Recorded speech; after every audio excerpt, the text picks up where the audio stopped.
Eu vou ler agora um conto terrível que eu gosto muito, do Saki, que se chama A Reticência de Lady Anne.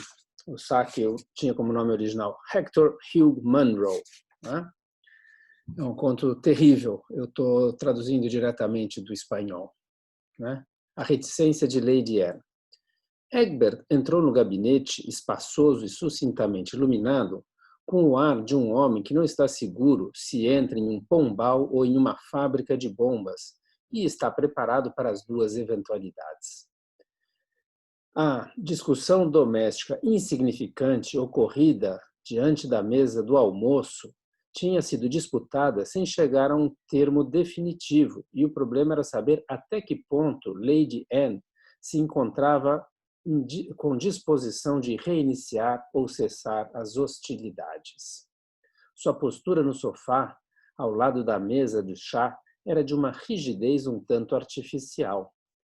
Na penumbra de um entardecer de dezembro, o pince-nez de Egbert não era materialmente de grande utilidade para distinguir a expressão do seu rosto. Numa tentativa de quebrar qualquer gelo que pudesse flutuar na superfície, formulou uma observação sobre a tênue luz litúrgica. Lady Anne, ou ele mesmo, costumavam fazer essas observações entre as 4h30 e as 6 horas das tardes de inverno ou de fins de outono.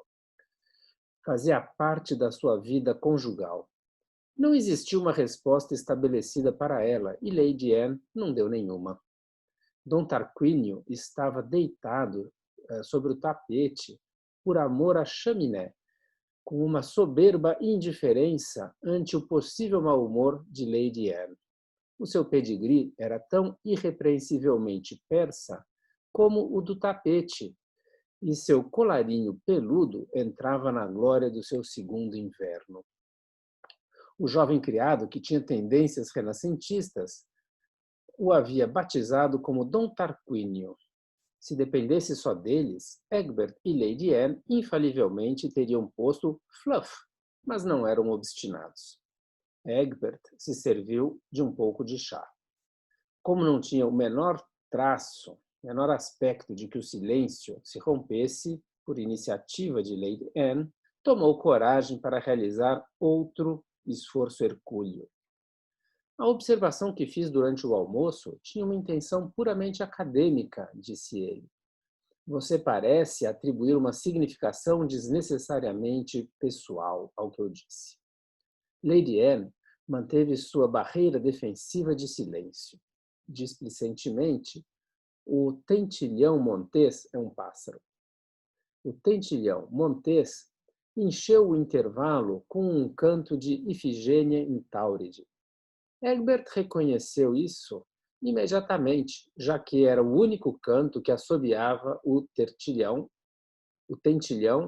e havia chegado às suas mãos com a reputação de cantá-la. Tanto Egbert como Lady Anne teriam preferido algo como The Yeoman of the Guard, a ópera favorita dos dois.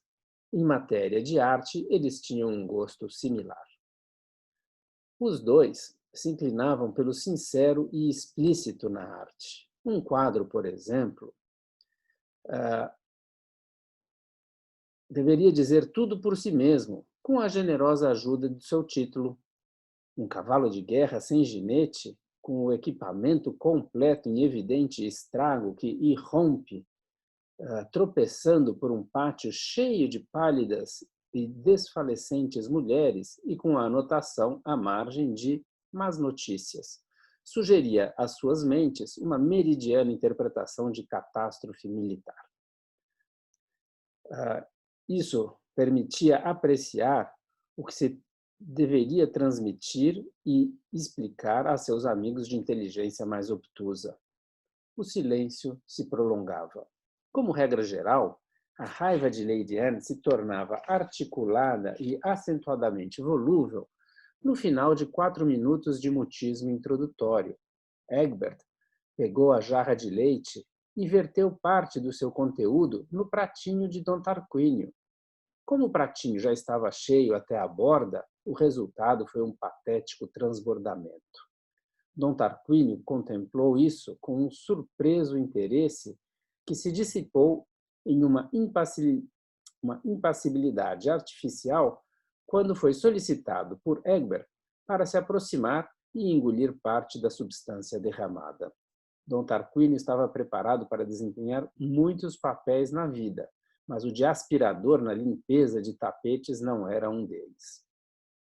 Você não crê que nós estamos nos comportando como uns tontos? Perguntou Egbert jovialmente. Se Lady Anne acreditava nisso ou não, não o disse.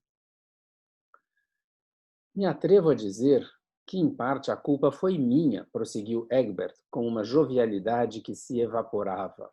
Afinal de contas, sou apenas humano, você sabe, mas você parece olvidar que sou tão somente humano. Ele insistia sobre esse ponto como se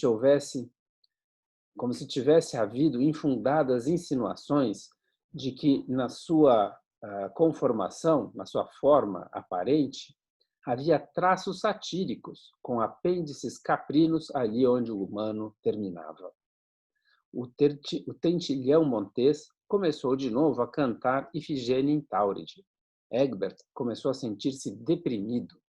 Lady Anne não tomava o seu chá. Talvez se sentisse indisposta. No entanto, quando Lady Anne se sentia indisposta, não costumava ser reticente a esse respeito.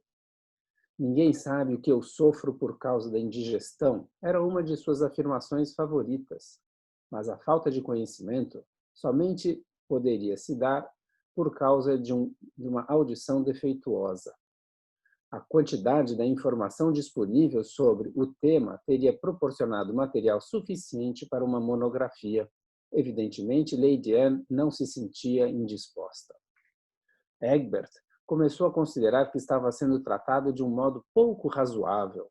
Naturalmente, começou a fazer concessões. Atrevo-me a dizer, observou, adotando uma posição sobre o tapete, situada diante da chaminé tão centrada como conseguiu persuadir a Dom Tarquínio que se afastasse. Atrevo-me a dizer que é possível me censurar. Estou disposto, se com isso posso restabelecer as coisas em uma situação mais feliz, a tentar corrigir-me. Perguntava-se vagamente como seria possível tal coisa. As tentações se apresentavam para ele, na sua maturidade, de forma esporádica e não muito urgentes. Como um aprendiz de carniceiro que pede um presente de Natal em fevereiro sem uma razão mais lisonjeira do que não tê-lo recebido em dezembro. Não tinha mais intenção de sucumbir àquelas do que de comprar talheres de peixe ou cachecóis de pele que as senhoras se viam obrigadas a sacrificar por meio das colunas de anúncios ao longo dos 12 meses do ano. No entanto, havia algo de impressionante nessa renúncia não solicitada a alguns excessos possivelmente latentes. Lady Anne não deu a menor mostra de estar impressionada. Egbert olhou-a nervosamente através de suas lentes. Levar a pior parte em uma controvérsia com ela não era uma experiência nova. Levar a pior parte em um monólogo era uma novidade humilhante. Irei me vestir para o jantar, anunciou com uma voz na qual tentou deslizar um certo toque de severidade. Já na porta, um último acesso de fraqueza o levou a fazer uma apelação ulterior, adicional. Não estaremos sendo muito tontos? Um burro foi o comentário mental de Dom Tarquínio quando a porta se fechou depois da saída de Egbert. Em seguida, levantou suas garras aveludadas, suas patas dianteiras aveludadas e pulou com agilidade para uma prateleira situada justamente debaixo da gaiola do tentilhão montês. Era a primeira vez que parecia perceber a existência do pássaro, mas seguia um plano de ação preconcebido, com a precisão de uma madura deliberação. O tentilhão montês, que se imaginava a si mesmo como alguma coisa parecida a um déspota, subitamente se confinou em um terço do seu raio de ação normal para afundar-se logo em seguida em um voo desgraçado e um estridente piar. Tinha custado 27 shillings, fora a gaiola, mas Lady Anne não fez o menor gesto de intervir. Já estava morta fazia 2 horas.